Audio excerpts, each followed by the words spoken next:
Hello, आप सभी को नमस्कार। और आज हम आपके सामने लेकर आए हैं एक और वीडियो जो हो जाती है हमारी प्राचीन भारत से। और हमारी इस वीडियो में मिल जाते हैं आपको प्राचीन भारत के महत्वपूर्ण प्रश्न जो आपकी सभी परीक्षाओं में पूछे जाते हैं। तो चलिए देर न करते हुए शुरू कर लेते हैं आज का यह वीडियो। और आज का हमारा यह वीडियो हो जाता है वैदिक सभ्यता से संबंधित। पूर्व वैदिक या ऋग वैदिक संस्कृति का काल किसे माना जाता है? तो यह माना जाता है 1500 ईसा पूर्व से 1000 ईसा पूर्व तक। उत्तर वैदिक संस्कृति का काल किसे माना जाता है? तो यह माना जाता है 1000 ईसा पूर्व से 600 ईसा पूर्व तक। आर्य शब्द का शाब्दिक अर्थ है श्रेष्ठ या कुलीन। किस फसल का ज्ञान वैदिक काल के लोगों को नहीं था? तो यह नहीं था तम्बाकू का। तम्बाकू खेती का ज्ञान वैदिक काल के लोगों को नहीं था। उत्तर वैदिक काल के वेद विरोधी या ब्राह्मण विरोधी धर्म अध्यापकों को किस नाम से जाना जाता था? तो यह जाना जाता था सरमन के नाम से। वैदिक गणित का महत्वपूर्ण अंग है। वैदिक गणित का महत्वपूर्ण अंग क्या हो जाता है? यह हो जाता है शुल्ब सूत्र। किस वेद में प्राचीन वैदिक युग की संस्कृति के बारे में सूचना दी गई है? तो यह दी गई है ऋग्वेद में। वेदों की संख्या कितनी है? तो इसकी संख्या हो जाती है 4। भारत के राजची में प्रयुक्त होने वाले शब्द सत्यमेव जयते किस उपनिषद से लिया गया है? यह लिया गया है मुंडक उपनिषद से। ऋग्वैदिक आर्यों का मुख्य व्यवसाय क्या था? मुख्य व्यवसाय क्या था? तो यह था पशुपालन। भारतीय संगीत का आदि ग्रंथ कहा जाता है, किसे कहा जाता है? यह कहा जाता है सामवेद को। प्रमुख दर्शन और उनके प्रवर्तक। तो प्रमुख दर्शन कौन कौन से हो जाते हैं देख लेते हैं। सांख्यान दर्शन और इनके प्रवर्तक हो जाते हैं कपिल। न्याय दर्शन यह हो जाते हैं गौतम। चारवाक इनके चारवाक दर्शन यह हो जाते हैं चारवाक। योग दर्शन तो यह हो जाते हैं पतंजलि।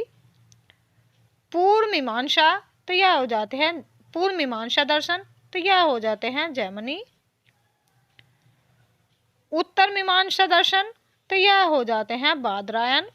वैशेषिक दर्शन तो यह हो जाते हैं कनाद।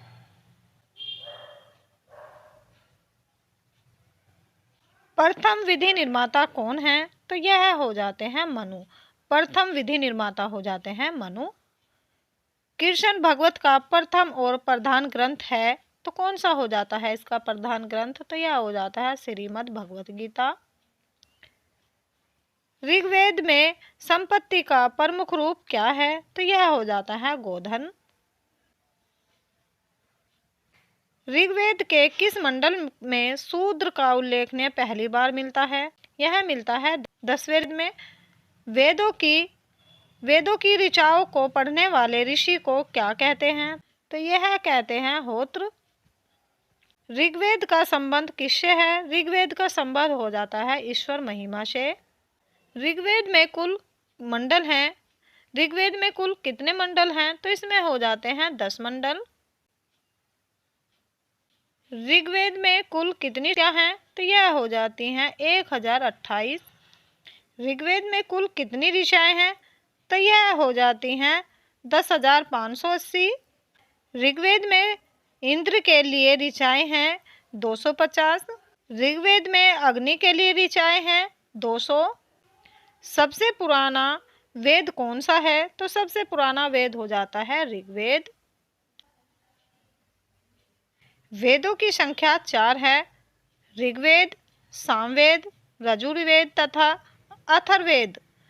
इनमें सबसे प्राचीन वेद ऋग्वेद है। त्रिय नाम है। त्रिय नाम क्या होता है? त्रिय नाम हो जाता है 3 वेदों का। ऋग्वेद, यजुर्वेद तथा सामवेद को वेद त्रिय या त्रिय कहा जाता है। किस वैदिक ग्रंथ में वर्णन शब्द का सर्वप्रथम नामोल्लेखन मिलता है? तो यह मिलता है ऋग्वेद में। भारत का सबसे प्राचीन धर्म ग्रंथ कौन सा है? तो यह हो जाता है वेद। अथर्ववेद का क्या अर्थ है? अथर्ववेद का अर्थ हो जाता है पवित्र जादू। पूर्व मीमांसा दर्शन के प्रतिपादक कौन है? तो यह हो जाते हैं जैमिनी। सबसे प्राचीन पुराण कौन सा है? तो सबसे प्राचीन पुराण हो जाता है मत्स्य पुराण। ब्राह्मण ग्रंथों से सबसे प्राचीन ग्रंथ कौन सा है? तो यह हो जाता है शतपथ ब्राह्मण। वर्णन अवस्था से संबंधित पुरुष संयुक्त मूलतः पाया जाता है, तो यह पाया जाता है ऋग्वेद में। गोपथ ब्राह्मण संबंधित है, गोपथ ब्राह्मण संबंधित है, यह किससे संबंधित है? तो यह हो जाता है अथर्ववेद से। उपनिषदों का मुख्य विषय है, उपनिषदों का मुख्य विषय है, तो यह क्या हो जाता है? इसका मुख्य विषय हो जाता है दर्शन। आख्यान का उल्लेखनीय मिलता है, तो यह मिलता है कठोपनिषद से। पुराणों की संख्या कितनी है? तो पुराणों की संख्या हो जाती है 18। वैदिक धर्म का मुख्य लक्षण किसकी उपासना से था? तो इसका मुख्य लक्षण था प्राक से। किस देवता के लिए ऋग्वेद में पुरंदर शब्द का प्रयोग हुआ है? तो यह हुआ है इंद्र के लिए। तुलव सूत्र किस विषय से संबंधित पुस्तक है? तो यह हो जाती है जयमती से। अस्तोमा सदगमय कहाँ से लिया गया है? तो यह लिया गया है ऋग्वेद से। आर्य भारत में बाहर से आए और सर्वप्रथम बस गए थे। कहाँ बस गए थे? यह सर्वप्रथम बस गए थे पंजाब में। ऋग्वेद का कौन सा मंडल पूर्णतः सोम को समर्पित है? तो यह हो जाता है 9वां मंडल। प्रसिद्ध 10 राजाओं का युद्ध दशाराज युद्ध किस नदी के तट पर लड़ा गया है? यह लड़ा गया परूसनी नदी के तट पर। धर्मशास्त्रों में भू राजस्व की दर क्या है? तो यह हो जाती है 1/6। 800 ईसा पूर्व से 600 ईसा पूर्व का काल किस युग से जुड़ा है? तो यह जुड़ा है ब्राह्मण युग से।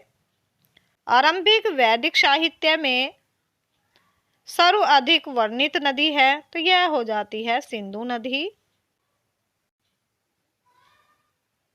इस तरह के और वीडियो देखने के लिए चैनल को सब्सक्राइब, लाइक, शेयर, कमेंट जरूर कर लें।